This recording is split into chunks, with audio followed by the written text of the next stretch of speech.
हम लोग जानते हैं सर कि पॉलिनेशन का मतलब क्या होता है सर, आपको डिफरेंट डिफरेंट एजेंट होता है। हम लोग जानते हैं कि मतलब क्या सर, आपका अलग अलग एजेंट के हिसाब से मतलब क्या होता है सर, आपका फ्लावर से मतलब क्या होता है सर, आपका अलग अलग तरह का होता है।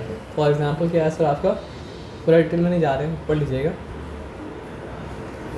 इंसेक्ट्स जो फ्लावर को मतलब क्या होता है पॉलिनेट करता है, वो फ्लावर को मतलब क्या होना पड़ता है, ब्राइट होना पड़ता है ताकि इंसेक्ट नज़र आए। वो फ्लावर को मतलब क्या होना पड़ता है सर, आपको उसका फ्रेग्रेंस अच्छा होना चाहिए ताकि मतलब क्या हो सर, आपका मतलब समझिए ताकि इंसेक्ट उसको सूंघ पाए। नेक्टर होना चाहिए ताकि मतलब क्या हो सर, आपका जब आए तो उसको कोई ना कोई रिवॉर्ड मतलब क्या हो सर आपको मिले। लेकिन विंड के चक्कर में ये सब तो मतलब क्या सर आपको होना ज़रूरी मतलब क्या सर आपका नहीं है। तो अगर किसी को डीप नॉलेज होगा तो फ्लावर को देख के समझ जाएगा ये फ्लावर मतलब क्या होता है सर, आपका इंसेक्ट से पॉलिनेट होता है, या फिर मतलब क्या होता है सर, आपका विंड से पॉलिनेट होता है, या फिर कोई और चीज़ से मतलब क्या होता है पॉलिनेट होता है। तो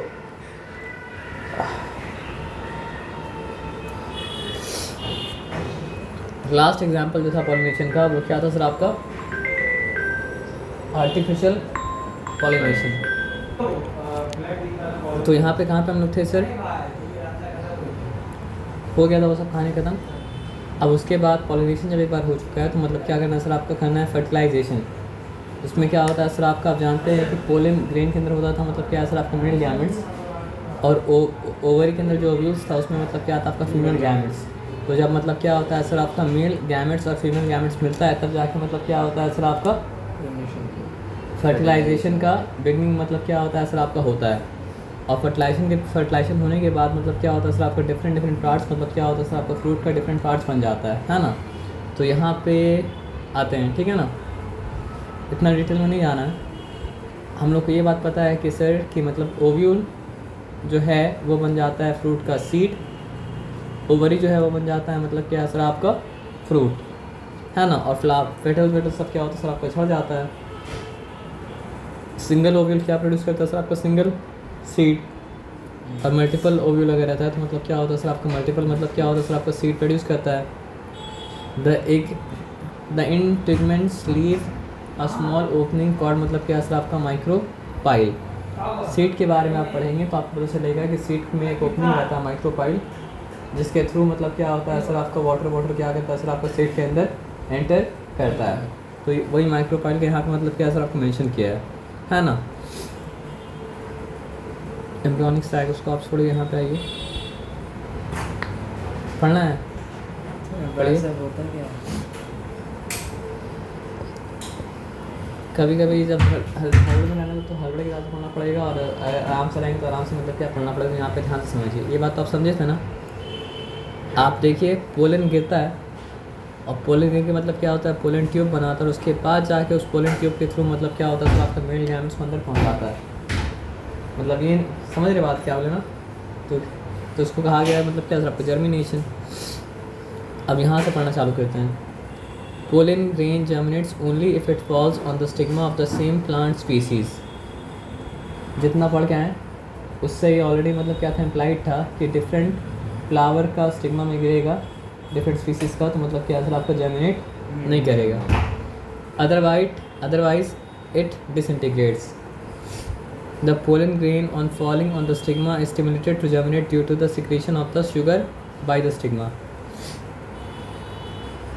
मतलब हर चीज़ का बिगिन होने के लिए मतलब क्या होता है, कोई ना कोई स्टिग्मा होना चाहिए।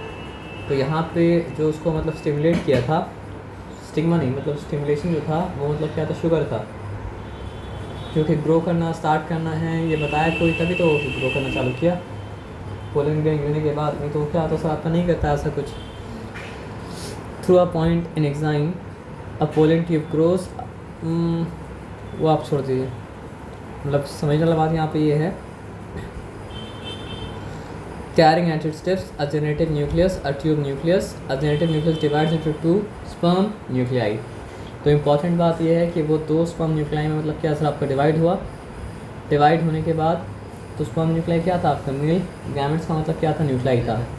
दस in the germinating pollen grain there are 3 nuclei which are not separated by the cell wall and they share a common मतलब क्या सर आपका साइटोप्लाज्म। हम लोग पढ़े ना बहुत सा सेल के अंदर मतलब क्या होता है, मल्टीपल न्यूक्लियस होता है। तो यहाँ पे मतलब क्या था, मल्टीपल न्यूक्लियस था, और ये सेपरेटेड मतलब क्या था, नहीं था, यानी एक ही सेल का मतलब क्या सबका पार्ट था। अगर ये लोग का अलग अलग सेल वॉल होता, अलग अलग साइटोप्लाज्म होता, तो ये लोग को बोला जाता है कि ये लोग डिफरेंट डिफरेंट मतलब क्या सर आपका सेल है।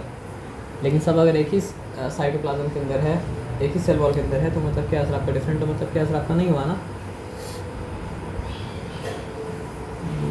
तो ये वही है कि ट्यूब न्यूक्लियस ग्रो करके मतलब क्या सर आपका पोलन ट्यूब के थ्रू मतलब क्या पहुंचा। तो इम्पॉर्टेंट बात यहाँ पे ये है ना कि now the pollen tubes enters one of the synergids and releases its two sperm nuclei. Of these, one sperm nuclei fuses with the egg cell nucleus to form a zygote. तो male gametes और female gametes से मतलब क्या होता है sir आपको मिलता है, तो क्या बन जाता है सर आपका जाइगोट बन जाता है ना। तो एक के साथ तो ये हुआ कि वो बन गया मतलब क्या सर आपका zygote, while the other sperm nucleus moves toward the two polar nuclei in the central cell and fuses with them. Thus, 3 nuclei fuses together.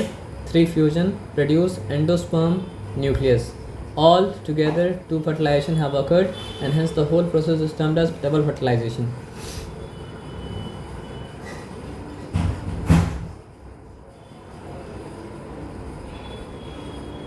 यहाँ पे दिखा क्या रहा है कि ये मतलब क्या सिंपली पोलन ग्रेन था। उसके बाद एंड में आते आते मतलब क्या असर आपका 3 न्यूक्लियस मतलब क्या असर आपका अलग हो गया। उसके बाद जाके मतलब क्या असर आपको गैमेट से मतलब क्या असर आपको फ्यूज़ कर गया। वो असल में इम्पॉर्टेंट बात जो है वो ये है फेट। फेट क्या है,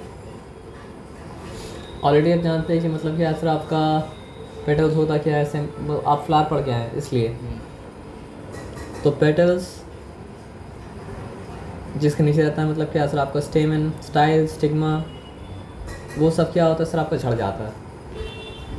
तो फ्लावर का पहला वर्ड क्या था, कैलिक्स। उसके बाद था कोरोला, है ना। तो कैलिक्स के साथ क्या होता है, कैलिक्स में इधर फॉल और मे रिमेन इनएक्ट इन अ ड्राइड श्रिवल्ड फॉर्म। कुछ प्लांट में हम देखिए कैलिक्स मतलब क्या होता है उसके साथ रह जाता है, जैसे कि मतलब क्या ब्रिंजल का फूल जिसके ऊपर खड़ा था, वही मतलब क्या होता है, ब्रिंजल का मतलब क्या होता है आपका ताज बन जाता है। और शायद टोमेटो के साथ भी ऐसा ही होता है ना। तो ओवरी मतलब क्या होता है सर आपका फ्रूट बन जाता है। ओवरी का जो वॉल था, ओवरिन वॉल, वो बन जाता है मतलब क्या है आपका फ्रूट का वॉल, है ना। तो ओवरी वॉल में इधर form a dry and hard fruit wall और फ्लेशी मतलब क्या है सर आपका फ्रूट वॉल। ओव्यूल्स बन जाता है सीड, ये दोनों पहले ही मतलब पढ़ चुके थे। और यहाँ पे क्या सर आपका the fruit contain 1 or more seeds which are developed from 1 or more ovules attached to the ovary by means of मतलब क्या सर आपका placenta. When the fruit is ripe the seed contained inside are released by one or the other method and grow into a new plants in suitable condition. तो क्या क्या बनता है वही लिखा है। अब ये फ्रूट का भी क्या होता है, ओवरी फ्रूट बना, पेरिकार्प मतलब क्या होगा, छिलका, तो जो एकदम टॉप में है। ओव्यूल मतलब सीड, प्लेसेंटा जिसके अंदर ओव्यूल मतलब क्या सर आपका रखा हुआ था, वो बन जाता है स्टॉक ऑफ द सीड, यानी सीड का छिलका समझ लीजिए। और इसके बारे में मतलब समझिए जब हम लोग पढ़ेंगे आउटर इंटीग्मेंट क्या होता है और इनर इंटीग्मेंट क्या होता है, वो जब हम लोग क्या करेंगे सीड पढ़ेंगे तो दोबारा इसको आके रेफ़र करेंगे बैक करेंगे, ठीक है ना। हाँ, लेकिन सीड कोट आप जान लीजिए क्या होता है। सीड जिससे कवर आता है वो होता है सीड कोट। तो ये आउटर इंटेग्यूमेंट या इनर इंटेग्यूमेंट जो है ये मतलब क्या सर आपका सीड का मतलब क्या सर आपका पार्ट है। सीड में जाएंगे तो उसके बारे में डिटेल में क्या है सर आपका पढ़ेंगे। सेकेंडरी न्यूक्लियस, एंडोस्पर्म, देखिए 3 के बारे में बात हुआ था ना। तो सेकेंडरी न्यूक्लियस जो है उसका नाम एंजियोस्पर्म है, वो मेन पार्ट नहीं है। मेन पार्ट क्या है सर आपका ये एग सेल और मतलब क्या सर आपका सिनर्जिड से ये मेन पार्ट बना रहे हैं एम्ब्रियो का, जो मतलब पड़ा हुआ कि मतलब क्या प्लांट बनेगा। एंटीपोडल सेल वो मतलब क्या सर आपका डिसऑर्गेनाइज्ड, जिसके बारे में इसमें ज़रूरी भी नहीं था यहाँ तक, ठीक है ना। उसको यहाँ तक रहने दीजिए।